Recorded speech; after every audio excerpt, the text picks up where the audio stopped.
Immunofluorescence assay or fluorescent antibody test.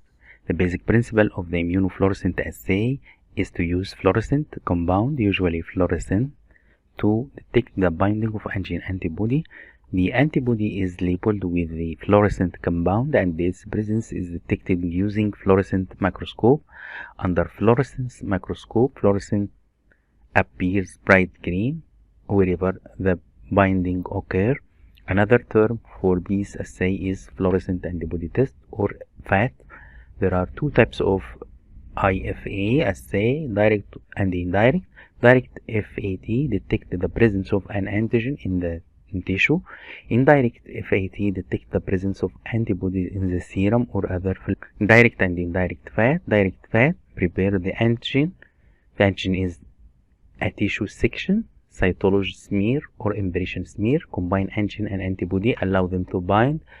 Add fluorescent label antibody that react with the antigen you want to detect, then a rise of the unbound antibody. Detect antigen antibody binding. Observe the slide under a fluorescent microscope.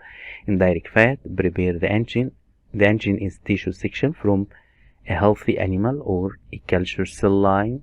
Combine antigen or antibody, allow them to bind.